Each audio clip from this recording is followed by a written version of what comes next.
Florida State has wrapped up another practice. They did so on a Tuesday morning. Let's bring in our Florida State analyst. Always a lot of fun to talk FSU with Niall Lawrence Stample. He goes into the night with Rick Ballou. How are you, Niall? I'm good. How you doing, Rick? I'm doing great. I really am. Now, when you played and won a national title, you were never a huge underdog. An underdog maybe very few times, and it probably would have been 3 points or less. What do you think it's like for these players now to practice in this heat every day, knowing that they're a home underdog by as much as 13, maybe 14 points? It's different. It's a different feeling. I have to assume, at least for the culture, right, of Florida State. But as far as the players, a lot of the players are new, right? So all these transfer portal guys and all these other players, they knew what they were coming into, right? I think we've had a whole season to digest that because we didn't look good at the beginning, we didn't look good at the end. So I think a lot of the players are probably settled in, right? And they've been playing with a certain amount of understanding that there is only going up from here. Yeah. You know, I was looking at the schedule and just how many one-sided games. It was unlike anything I've really ever seen with Florida State. 10-point and more losses. So you got to fix that. You can it was bad coaching. It was bad play calling. It was bad performance by players. Now that Mike Norvell realizes that and has changed things, and he's going to hand Gus the keys and say, run this offense, Gus Malzahn. What do you think of him kind of taking on the role of what Bobby Bowden did later in his career, and that's overseeing everything within this football organization? It's going to be, I have to assume it's going to be a pretty weird dynamic for Norvell, but with Norvell kind of moving outside of that play caller role, I think he's going to see a lot more. I think he's going to be able to be visually understanding of some of the different things, because we have analysts upstairs, right? So you have those guys upstairs that are looking at everything that's going on, but some of those things we're seeing, they have to be seeing, and they never got fixed, right? So I think he'll have more time in order to fix those things. I think he'll have a little bit more of a unbiased opinion, because when you're running those plays and you have your game plan in mind, it's very tunnel vision, right? It's really hard to kind of see some of those different things that other coaches are seeing and probably giving you advice about. So I think that tunnel vision will be gone. I think he'll be able to get in Gus's ear and kind of say, hey, this is kind of my thoughts. Run with it or not.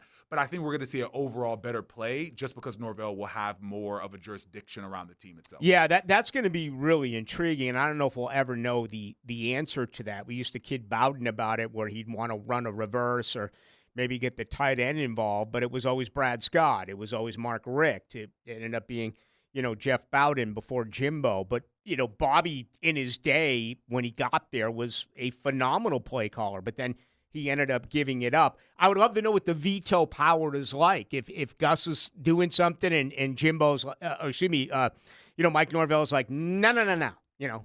We need to do this instead. And I have to assume we're going to see some of that. But if Gus is what Norvell brought in, he brought him in for a reason. So we would hope to think that Norvell is going to allow him to do his job, allow him to be able to see what's going on, game plan throughout the week, and execute the game plan. And that's why you run it. You game plan and you do those things. But also, one thing that Jimbo was good at was adjustments, right? We made those halftime adjustments. Those adjustments were key. We didn't make very good halftime adjustments this past season. So I think with Gus being able to call the plays, Norvell being able to kind of oversee some things, I think we probably have a better adjustment in the halftime locker room. And going forward, we'll see if Norvell can have the restraint that he probably should have this upcoming season. It's a great point. Not only was Jimbo Fisher great at making adjustments, but defense coordinator Jeremy Pruitt was one of the best I've ever seen. Oh, he was great. He was great, man. I'm going to tell you what. Jeremy Pruitt is a absolute genius, and he doesn't get the credit he deserves. I think he does get a lot from Florida State fans, but he doesn't. But he is a absolute genius. The way that he came in and the way that he implemented that defense coming in from just a regular base, there was a lot to learn there, and Jeremy figured it out. He dialed it in. He had the right players, and it was like poetry in motion. I would say halfway through training camp, everyone was pretty much dialed in. So he's a top tier coach. I hope to see some adjustments come up. Now, Lawrence Stample, our guest, he joins us here each and every Tuesday night to talk about Florida State. Of course, Nile played on the national championship team, going back now about, 12 years, Mhm. and as well played defensive tackle for the Cleveland Browns. Let's talk about this interior defensive line a little bit. You've got a star, as they know, in Darrell Jackson. Still waiting for some of these other guys to emerge. We were just talking about it off air. A blow here. It looks like Kevin Wynn has been set back with an injury. Yeah, and Kevin Wynn I think he's going to be a top-tier player. He has got the size, he's physical, he's strong, he's got really good pad level. I think he's a Florida State guy. He committed early, right? So Right. he was a shoe-in, and he stuck with it. I think he will be a Seminole for the rest of his career. At least I hope so. Yep.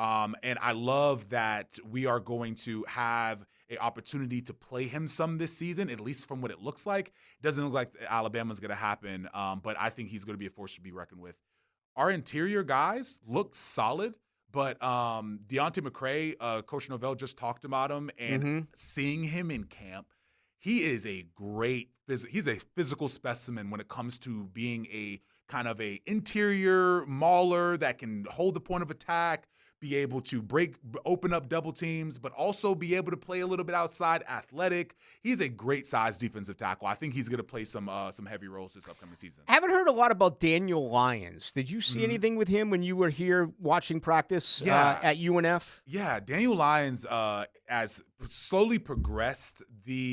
What I see Daniel Lyons is, if you remember Deontay McAllister, DeMonte McAllister, he wasn't very big, but he had good technique. So he was able to play with some bigger guys, but he had a difficult time of holding the point of attack. That's what we're going to see a little bit with Daniel Lyons, being able to hold it, stay in there, and allow your linebackers to flow. One thing to counteract that is having our linebackers flow a little quicker when bigger guys aren't in. Yeah. That'll allow that offensive line to kind of take that next step. I'm glad you mentioned the linebackers.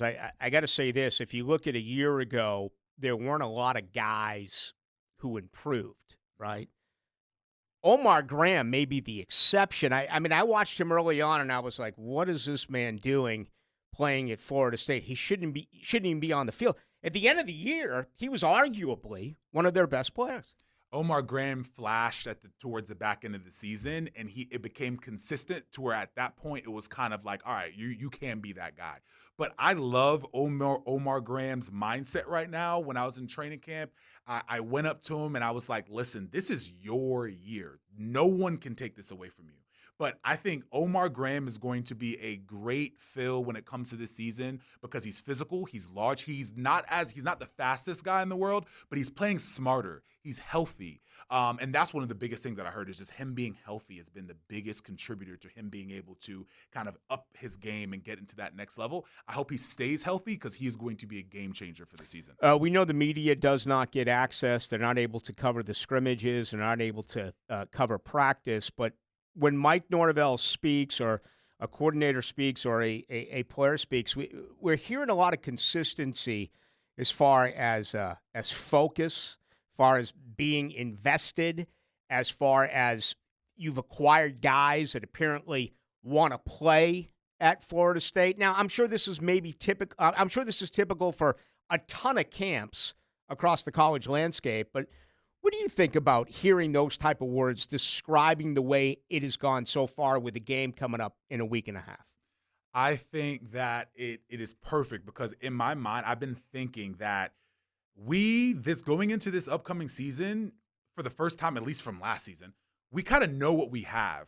Right? As a squad, we kind of know what we have. Last year, there were so many players that hadn't been proven, hadn't actually made impacts in any games, and really it was a lot of fingers crossed. Whereas this season, majority of the guys that we have, at least that are starting or going to potentially start, have contributed major playing time in college football. If it's not at Florida State, at another top level collegiate school. So I'm very happy about that because at the end of the day, when coaches evaluate and coaches have to put you in a certain position, they have to know what they got. And last year, that wasn't the case. Yeah. And last year, it just fell apart in Dublin. And again, it was pretty bizarre. They used 3 running backs on that first drive, and they rotated some offensive line.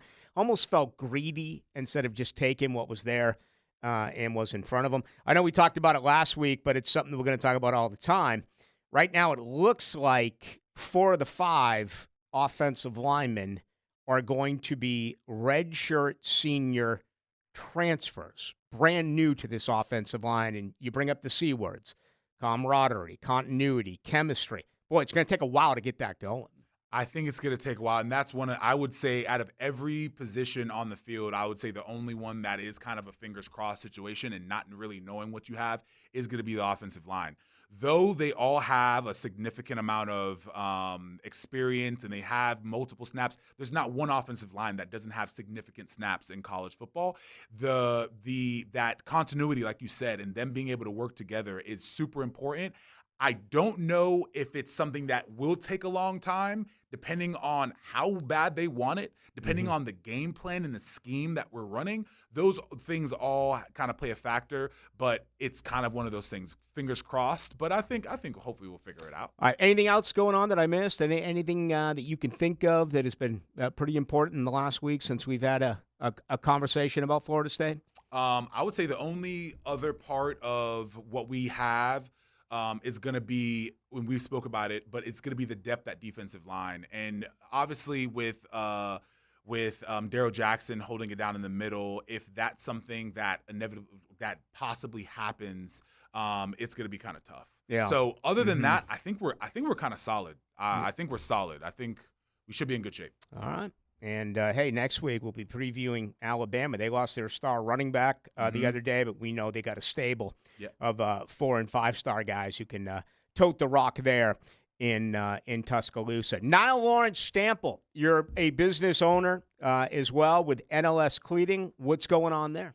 Yeah, man. Again, we're doing a special right now. If you've heard the ad, we're running a 20% off for anyone that is getting their place cleaned up, windows washed, gutter cleaning. All you have to do is mention the ad that you hear on 1010 Excel, and we'll be more than happy to take care of you. This is a great time of year in order for us to try to help some of our clients get some of their places cleaned up. And yeah, things are great. You can reach us at 904-708-8802. 904-708-8802, and we provide pressure washing, gutter cleaning, and window washing. How about the website? Niall, it is nlscleaning.net. Always a lot of fun. Good to see you now. Good seeing you too, Rick.